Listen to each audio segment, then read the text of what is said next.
Howdy, howdy. This is Richard Hay, and I'm here with Daryl Morgan, who is the How's it going, guys? Very exciting tournament director of the two largest Texas 42 tournaments in the world.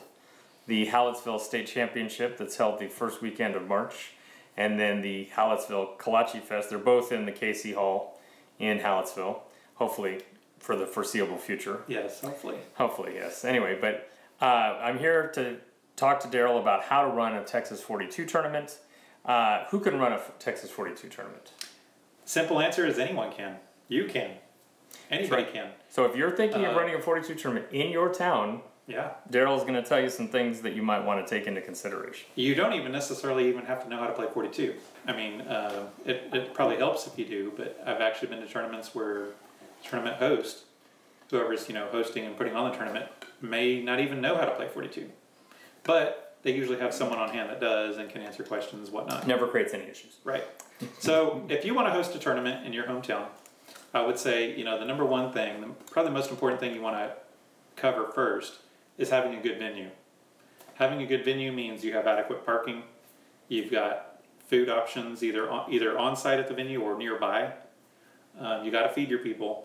That keeps them happy. I've seen them in churches, VFWs, American Legions, obviously KC Hall in Hallettsville, restaurants. I mean, some bars and restaurants. Sure, bars, restaurants sometimes. Those Cucos. There's tons of venue options, but you want to make sure you have parking, food, bathrooms.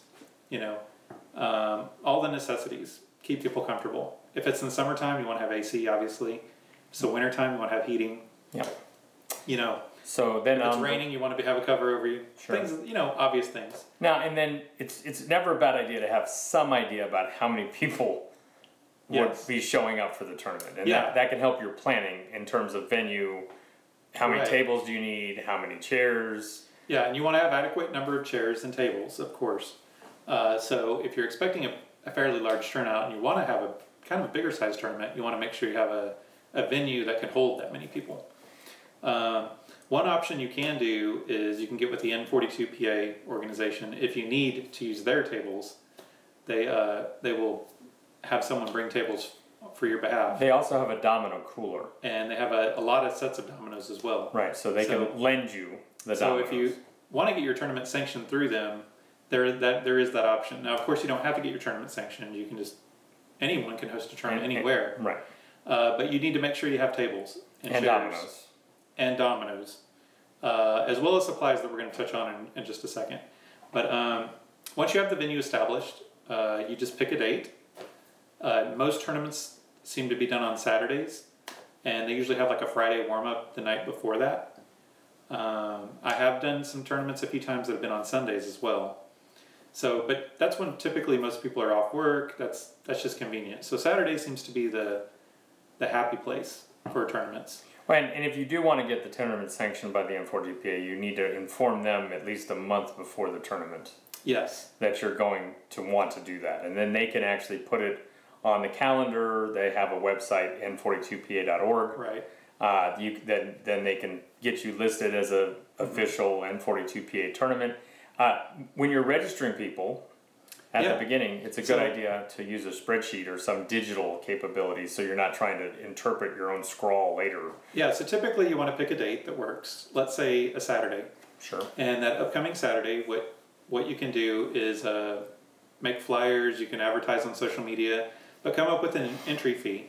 The typical entry fee that we've been using recently is anywhere between $40 to $50 per team.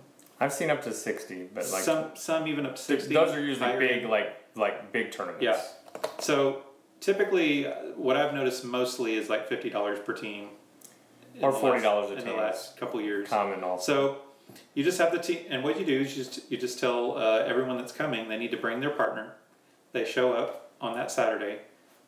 Usually sign up as like an hour before you're planning to play. Start playing. So like if let's say for example most tournaments start at 9 a.m. Yeah, you start signing up at 8 a.m. Tell people you're going to start signing them up at 8 a.m.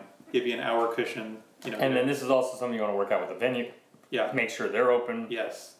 So typically what I like to do is if I'm able to, bring my laptop. and sign the teams up on a spreadsheet. Just makes it nicer to read. It's legible. And then that way also, if you are going to award points with the N42, then they're going to ask for a list of people that participated. There are participation points. There's also points that you get for playing or for placing.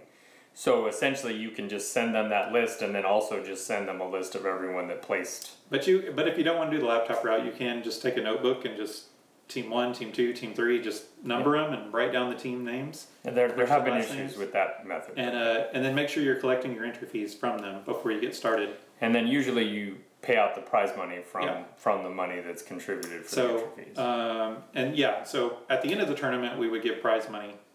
Typically, most tournaments give to the top 3 or 4 teams. So it's kind of up to you how to divide that. I personally like to even it out a little more. Well, some tournaments will make trophies. Some tournaments like to be top heavy and give first place a whole lot. And some have door prizes. You can also have the option of getting trophies, door prizes. Yes. Ways of incentivizing people to participate. People love door prizes. People love trophies. Anything like that.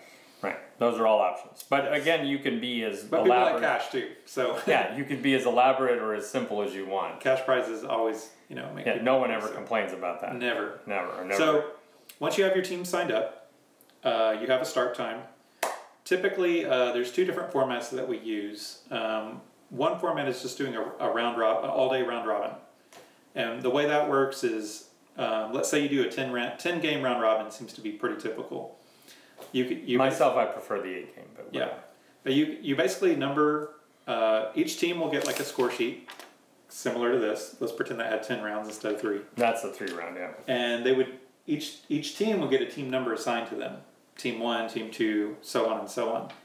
And then the way I like to do it is you just start with a table. That could be table 1, and you're going to say Team 1 plays Team 2. Next table, Team 3 plays Team 4. So on and so on. Odd teams move. And then every round, once the 1 game finishes, after round 1, you're going to tell all the odd teams to move up a table. Yeah, so like 1 would play 2, 3 would play 4, 5 would play 6, and then essentially as you're shifting, 1 would play 2 first round, but then they would play 4 second round, and 6, and then 8, and so on. And so then you just do a big rotation like that. Right, for however many games are being played. And so if it's a 10 game round robin, once everyone plays 10 rounds, 10 different opponents, then what they will do, they'll tally their sheet, they'll put the total wins and the total losses, as well as they'll tally the total marks they won and the total marks they lost. Right, so then you're basically calculating win-loss and differential, and that's usually the way that you determine who plays first, second, third. Now, you can also, some people do the round robin, but then do kind of a hybrid with like a little playoff at the end. Yeah. Where they basically play 10 games or 8 games or some number of round robin games, and then the top 3 evens play the top 3 odds in a playoff where, like, now my personal favorite is just like a 1 game, the 2 top rated teams from even odd play each other for first and second, and then this is the fastest. Yeah. Now you could do a whole nother little bracket thing and turn it into a second tournament. That can take forever. Well, what you'll do is you'll turn the sheets in when you're done, and then whoever's running the tournament decides the format. They'll tally everything up, they'll put them in order, and then they'll announce the winning teams. Yes, who won. Yes. And sometimes they just play the round robin and then they just announce sometimes it's the round robin, it's just the best record wins. And the tiebreakers we typically use is we go by the overall record first. And then let's say there's 2 teams that both went 9-1. The next tiebreaker that I typically use is we take the total marks they won, the total marks they lost, and subtract that from the total marks they won. Right. And we call that a differential. Right. So if you have more marks lost than won, you have a negative differential. Right. If you have more marks won than lost, then you have a positive differential. Right. Yes. So that would be the next tiebreaker we use. So and then we're getting close to about 30 seconds. Okay, and then of course you would pay out to those people for that with the prizes. And then so there's a website, texas42.org, and there are links on there to downloadable files for this single game score sheet. This is a single game score sheet we also have. Right, it has 3 of them per page. And this helps you tally each game. Right. So you could just take the PDF, download it, print out a number, so that however many teams you think and however many games, you would have enough score sheets for all the games.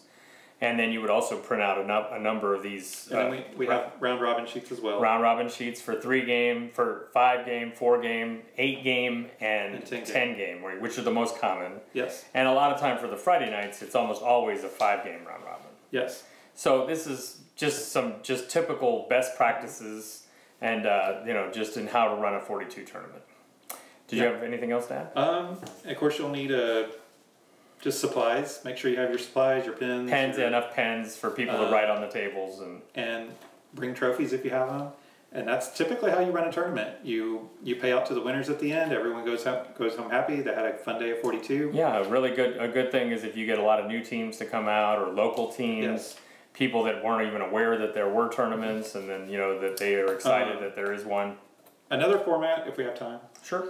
Is also, you could, instead of doing the round robin, some tournaments like to do brackets.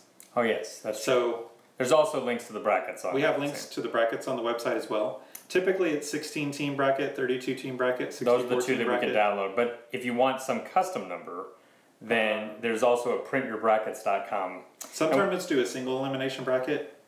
But most tournaments prefer like a double elimination. That way. And we'll include links to the Texas42.org website and also to the printyourbrackets.com. And that way, if you lose, you have a chance to come back through the bracket and win still. Right. So there's and if you need a larger size bracket, I use this website called printyourbrackets.com, and you can choose any amount of number of teams. Double elimination, single elimination, You can do double or single elimination brackets, and it gives you a PDF of whatever size bracket you want, whatever number of teams you want.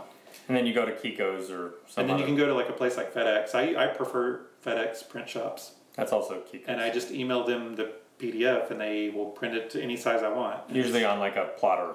And it's about $4. It's real cheap. Not bad. And that's what he does for Hallettsville, which are the biggest 42 tournaments in the world. Certainly, you may not need to get that crazy, but anyway, that's about all we have time for. But thank you, Daryl, for that information. And you're welcome. And have fun. I'll see you at the tables.